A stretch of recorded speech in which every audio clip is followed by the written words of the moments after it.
Growing up in the 1970s, 20 most unbelievable forgotten restaurants that we want back. Gone, but not forgotten. Remember those mall food courts, filled with the smells of pizza, popcorn, and fresh cookies? What happened to the restaurants that made our mall trips special? Join us as we revisit 20 iconic mall eateries that vanished over time. From juicy roast beef sandwiches to candy-coated popcorn, these spots left a lasting impression. Don't forget to subscribe for more nostalgia. Hot Sam's Pretzels. Picture yourself strolling through the mall, catching the warm, buttery aroma of Hot Sam's Pretzels. Starting near Detroit in the 1960s, Hot Sam's became famous for its soft Bavarian pretzels, quickly turning into a family favorite. At its height, the chain boasted over 175 locations. However, after being sold to Mrs. Fields in 2005, Hot Sam's gradually faded away. Fans might still recognize its pretzels, thanks to a sweet shout-out in Netflix's Stranger Things, keeping the memory alive. Candies. Candies got its start in 1921 in Los Angeles. Founded by Charles C. and his family, known for its iconic black and white checkerboard stores and fresh, preservative-free treats like peanut brittle and chocolate walnut fudge. It quickly became a West Coast favorite. In 1972, Warren Buffett's Berkshire Hathaway acquired See's, helping the brand thrive for decades. Today, See's remains a cultural icon, beloved for its free samples and timeless sweets. Hickory Farms. Here, Dad, you deserve the best. Hickory Farms became a holiday tradition starting in the late 1940s, known for savory sausages, cheeses, and its famous beef sticks. With over 250 kiosks nationwide, its tempting scents filled malls during the holiday season. As shopping habits changed through the 1980s and beyond, Hickory Farms shifted focus to mail orders and online sales. Now primarily online, they continue to offer gourmet gift baskets that remain popular, especially during the holidays. The original cookie company. Take a stroll back to the malls of the 70s, 80s, and 90s, and chances are you'd catch that sweet, inviting smell of freshly baked cookies. That unmistakable aroma belonged to the original cookie company. This wasn't just a cookie shop, it was a little slice of comfort and joy for shoppers. Famous for its warm brownies, classic chocolate chip cookies, and other irresistible baked goods. The cozy atmosphere and the promise of fresh treats made it a must-visit spot during any mall trip. But as new competitors like Great American Cookies and Mrs. Fields rose to fame, the original cookie company faced tough competition. Economic pressures mounted, and eventually, the brand was bought out and rebranded, slowly fading from mall food courts until it disappeared entirely, leaving behind many sweet memories. Kenny Rogers Roasters. Who could forget that catchy jingle? Try our downright kickin' barbecue chicken today. Kenny Rogers Roasters. There's goodness here. Back in the 1990s, Kenny Rogers Roasters was the go-to spot for rotisserie chicken lovers. Founded with the help of country music legend Kenny Rogers himself, this fast food chain grew rapidly, boasting more than 350 locations at its peak. Their juicy, wood-fired chicken, paired with warm, fluffy corn muffins, was a winning combo that attracted crowds. However, competing with fast food giants like KFC and Boston Market proved challenging. By 1998, financial troubles forced the company to file for bankruptcy. Acquired by Nathan's Famous, many stores closed. But those who remember the rich flavors of Kenny Rogers Roasters still hold a special place in their hearts for this once popular chain. Caramel corn. Let's go all the way back to the 1920s in Wyoming, where caramel corn first introduced its unique candy-coated popcorn, a sweet, crunchy treat unlike any other. Fast forward to the 1980s, and caramel corn had become a fixture in malls nationwide, with over 200 stores selling that delicious popcorn that was hard to resist. Then came 1986, when Dairy Queen acquired the brand, merging many locations into Dairy Queen treat centers by 1987. Over time, as mall traffic declined and store leases expired, Dairy Queen found it harder to invest in caramel corn. By 2019, only a handful of stores remained, and when those last few closed, it marked the end of a beloved sweet snack that once was a mall staple. Orange Julius. Orange Julius is famous for its signature frothy, creamy orange drink, a refreshing treat that started in California in 1926. In the early years, sales were slow, but a new recipe developed in 1929 transformed the drink into a creamy sensation, instantly boosting popularity. By the 1960s, Orange Julius had expanded to more than 400 locations, including franchises, and even earned the title of official drink at the 1964 New York World's Fair. Over the years, the company changed hands several times and merged with Dairy Queen in 1987 under Warren Buffett's Berkshire Hathaway umbrella, while standalone Orange Julius stores have mostly vanished. You can still find their classic drinks served inside many Dairy Queen locations today, continuing the legacy of a once iconic mall beverage. Piccadilly Cafeteria. Piccadilly Cafeteria has long been a Southern comfort food staple, starting its journey in Baton Rouge, Louisiana, in the early 1930s, known for home-style meals that feel like a warm hug. Piccadilly expanded across the Southeast and became an important part of many communities. Beyond serving customers, Piccadilly also stepped up in emergencies, providing meals to disaster-stricken areas, hospitals, schools, and government agencies. At one point, it grew to 270 locations nationwide, partly thanks to acquiring Morrisons Cafeteria.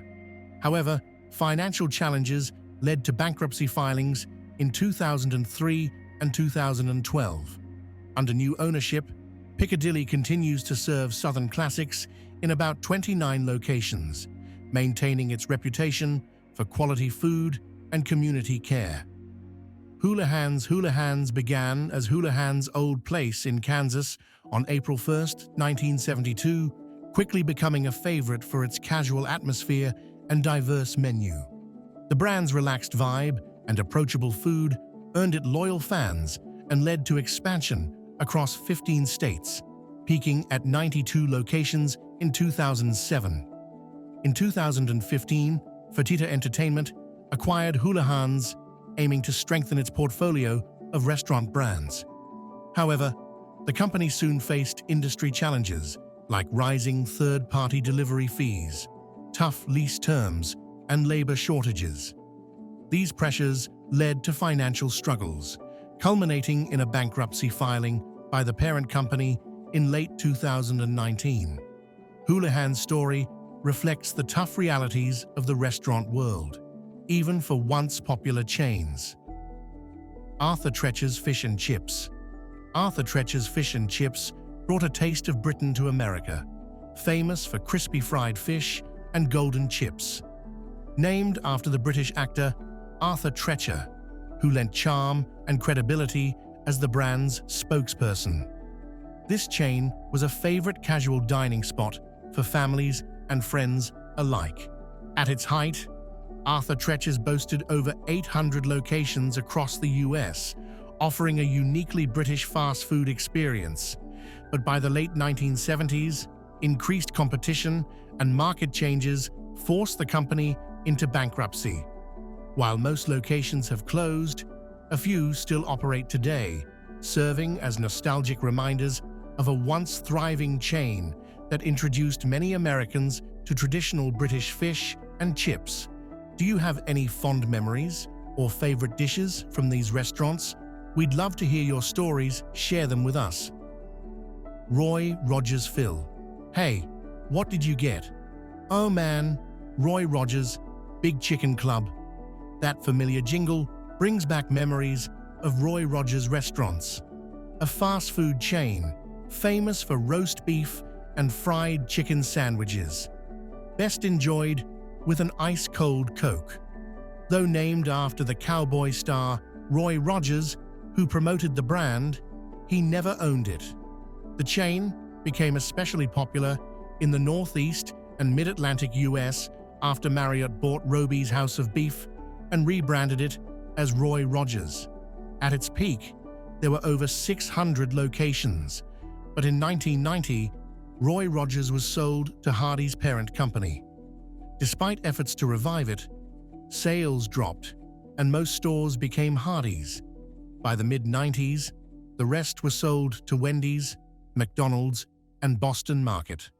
While Roy Rogers restaurants are rare today, many remember its tasty sandwiches and friendly vibe fondly. Morrisons Cafeteria. Morrisons Cafeteria was a beloved southern chain in shopping malls across the Southeast. Founded in 1920 by J.A. Morrison, it was known for comforting southern classics served in a welcoming cafeteria style. At its height, Morrisons had 151 locations in 13 states, popular with families and friends. However, during the Civil Rights Movement, Morrison faced protests for racial segregation, damaging its reputation. Increasing competition from newer fast food chains also made it hard to keep customers.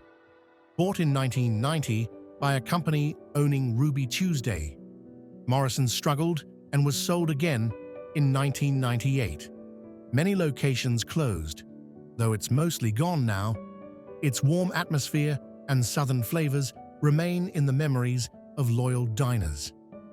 Gloria Jeans Coffees. Gloria Jeans Coffees began in 1979 in Chicago, founded by Gloria Jean Kvetko. This Australian-born chain won fans in the US during the 90s and 2000s with its flavored coffees and cozy shops. It grew internationally, competing with Starbucks and others. But Gloria Jeans faced ups and downs in the US market. In 2014, it was bought by Australia's Retail Food Group, but its US presence kept shrinking. Today, the brand is mostly gone in America, but thrives overseas, in the Middle East, Australia, and Asia, where its unique flavors and welcoming vibe remain popular. Blimpy Big One. See this is a Subway stuffed. This is a Blimpy best. That slogan takes us back to Blimpy's prime, a fast food chain famous for hearty submarine sandwiches. Founded on May 16, 1964, the same day Muhammad Ali won the heavyweight title, three friends from Hoboken, New Jersey, dreamed up the ultimate sub shop. The brand grew fast, but split in 1976 due to different visions. One founder focused on the East Coast, another on the South, creating two brands under one trademark. Blimpy flourished in the 70s, competing with Subway and Quiznos. But as it went public, it lost focus, dabbling in pizza, Chinese food, and even sharing secrets, which hurt the brand. In 2006, Kahala Brands took over and rebranded Blimpy, updating the menu to stay relevant. Though still around, Blimpy's presence today is much smaller than in its heyday. Farrells Cafeteria. Farrells Cafeteria, founded in 1946 in Hobbs, New Mexico, was a beloved all-you-can-eat chain known for home-style cooking and a buffet that satisfied even the biggest appetites. Roy Furr created a family-friendly spot where customers could pay one price and eat as much as they wanted. In 1980, Kmart bought Furr's, but it changed hands again in 1988. New owners tried restructuring, closing some locations and downsizing staff to stay afloat in a tough market. Despite these efforts, struggles continued. And in April 2021, Farrells filed for bankruptcy and closed all locations, ending an era for fans of hearty, buffet-style dining. If you enjoyed the content above, drop a #1 comment below. And don't forget to like, subscribe, and turn on notifications so you never miss our videos. Showbiz Pizza Place. Tell me why pizza is so good. That catchy tune reminds us of Showbiz Pizza Place, a fun family spot that rivaled Chuck E. Cheese. Founded in 1980 by Robert L. Brock, Showbiz combined pizza with arcade games and animatronic shows that entertained kids and adults alike. The competition with Chuck E. Cheese was fierce until 1984, when Chuck E. Cheese filed for bankruptcy. Brock's company bought Chuck E. Cheese and merged the two under Showbiz Pizza Time Incorporated. Eventually, all Showbiz locations were rebranded as Chuck E. Cheese, closing the chapter on the Showbiz name. Farrells Ice Cream Parlor. You always have a party at Farrells. That catchy slogan perfectly sums up the fun and festive vibe of Farrells Ice Cream Parlor. Founded in 1963 in Portland, Oregon by Bob Farrell, the chain was known for its colorful themes, tempting ice cream flavors, and lively piano music that made every visit feel special. At its peak in 1975, Farrells had 175 locations, mostly in bustling shopping malls. Marriott bought the brand in 1972, but sales began to decline in the 1980s. After changing hands several times, most Farrells locations closed, with the last one in Portland shutting its doors